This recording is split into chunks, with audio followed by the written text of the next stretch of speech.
नमस्कार, मैं विकास कुमार। आप देख रहे हैं सन भारती न्यूज़ और सन भारती न्यूज़ की टीम लगातार आपको चौसा नगर पंचायत से हर अपडेट प्रत्येक जनता तक पहुंचाने का प्रयास कर रही है। हालांकि अभी चुनाव नज़दीक है और चुनावी सरगर्मियां भी तेज है। देखा जाए तो इस वक्त प्रत्याशी बहुत सारे सामने उभर के आ रहे हैं, लेकिन हमारी टीम जो चर्चित चेहरे हैं चेयरमैन पद के लिए, उन तमाम लोगों से मिल रही है और ये जानने का प्रयास करें कि इस बार चुनाव लड़ने का कारण क्या है। तो इसी क्रम में हमारी मुलाकात अश्विनी कुमार वर्मा जी से हुई है, जो अधिवक्ता भी है।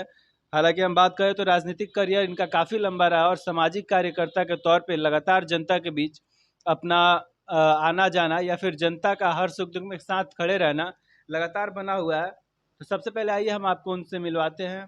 बहुत बहुत स्वागत है सर आपका हमारे चैनल पे। जी, आपको भी बहुत बहुत धन्यवाद। आप इस चौसा महर्षि च्यवंत मुनि के तपोस्थली पे आने का काम किया और यहाँ की जनता की आवाज़ों को बुलंद करने का कार्य कर रहे हैं आप।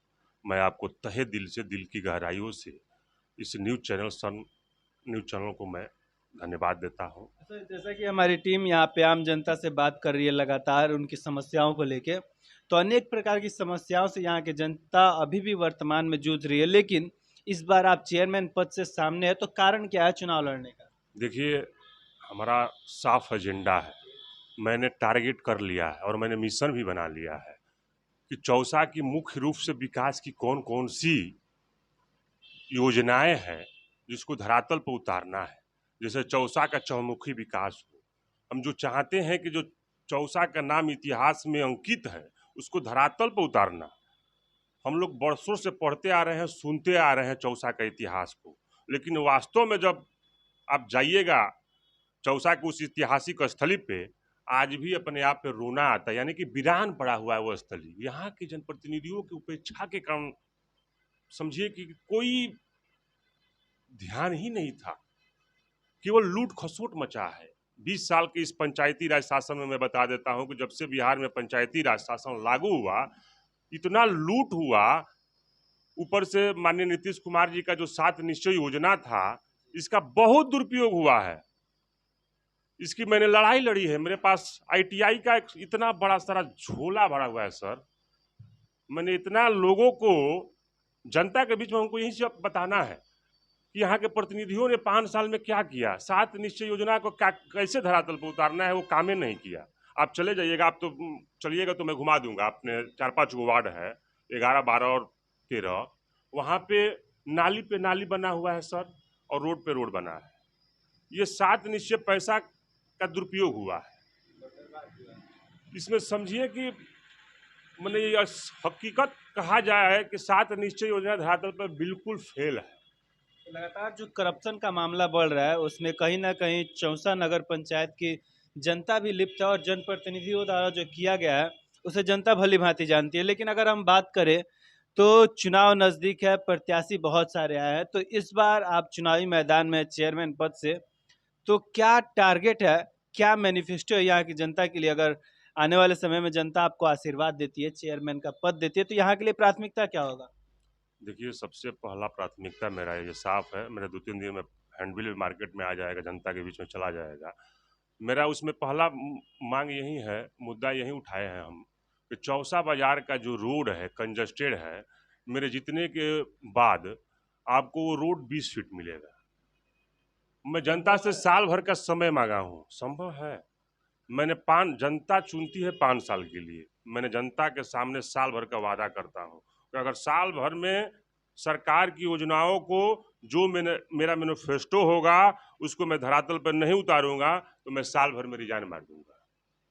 तो मेरा पहला मुद्दा यही था कि चौसा बाजार जो दुर्गा मंदिर से बहादुरपुर रोड जाती है बाजार होकर, आज वो रोड 5 फीट है, उसको मैं 20 फीट करूंगा। इसका कारण क्या है कि वो रोड आज 5 फीट के रूप में दिखाई दे रहा है?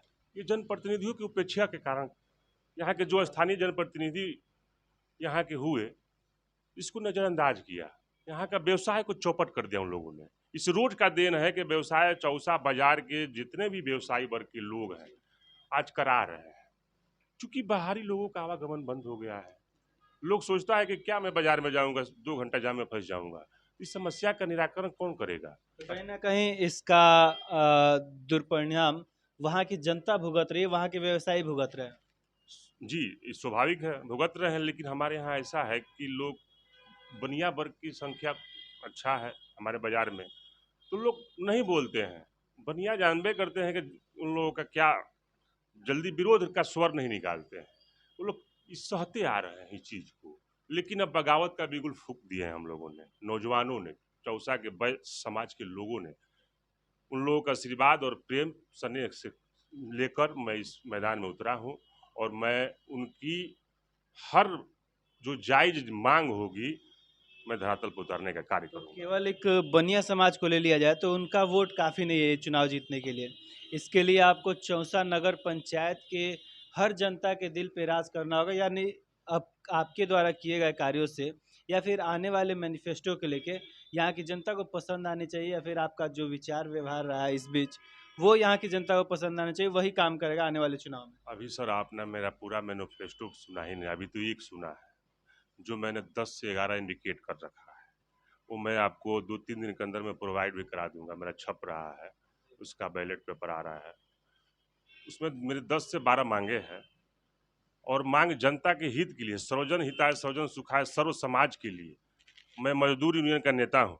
महर्षि चवन थर्मल पावर मजदूर संघ के नेतृत्व में मैंने कितने बार धरना प्रदर्शन अपने नौजवान मित्रों के साथ, महिलाओं के साथ, जो मेरे यूनियन के सारे पदाधिकारियों मिलकर संगठन के माध्यम से हमने आम, गरीब, मजदूर सारे लोगों का हक के लिए लड़ाई लड़े हैं।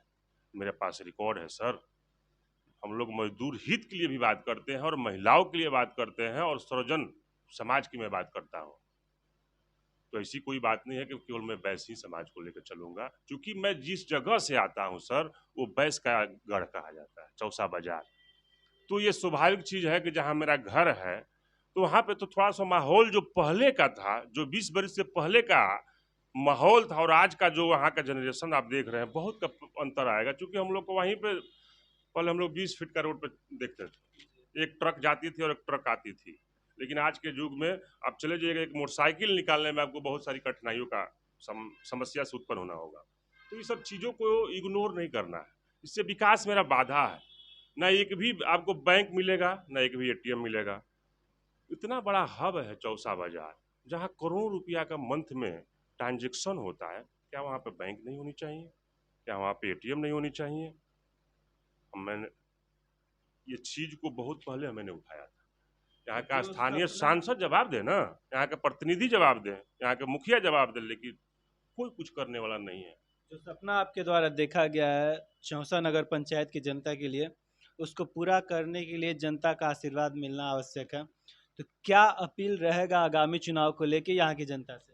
मैं चौसा के सभी सम्मानित नागरिक बंधुओं से हाथ जोड़ के विनती करूंगा कि आपका बेटा, आपका भाई इस मैदान में चौसा के चौमुखी विकास के लिए आपके प्रेम और आशीर्वाद से उतरा हूं कि मैं आपका सेवा कर सकूं। चूंकि मैं रात दिन 24 घंटा मेरा मोबाइल खुला रहता है, मैं जनता के बीच में हमेशा अवेलेबल रहता हूँ। कोई 12 बजे रात को फ़ोन करता है कि हॉस्पिटल में मेरा तबीयत खराब हो गया है, उसी समय मैं फ़ोन करता हूँ। काम बनने लायक होता है तो ठीक है, ना तो फिर मैं मोटरसाइकिल उठा कर अकेले जाता हूँ। तो मैं हमेशा जनता की सेवा में रहने का कार्य करूँगा, और मैं चाहूँगा कि एक बार आप लोग अपना बहुमूल्य आशीर्वाद हमको दे दीजिए। मैं तो आपके लिए हमेशा खरे पे उतरूंगा। जैसा कि हमारी बात अभी अश्विनी कुमार वर्मा जी से हो रही थी, जिनका साफ तौर पे कहना है कि हमारे क्षेत्र में समस्याएं अनगिनत है।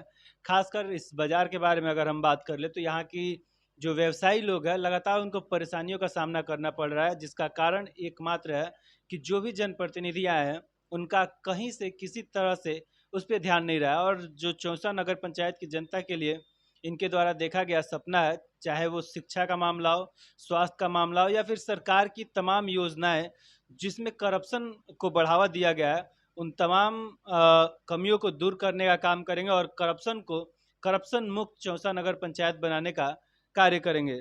तब तक के लिए हमारे साथ बने रहिए सन भारती न्यूज़ पे। धन्यवाद।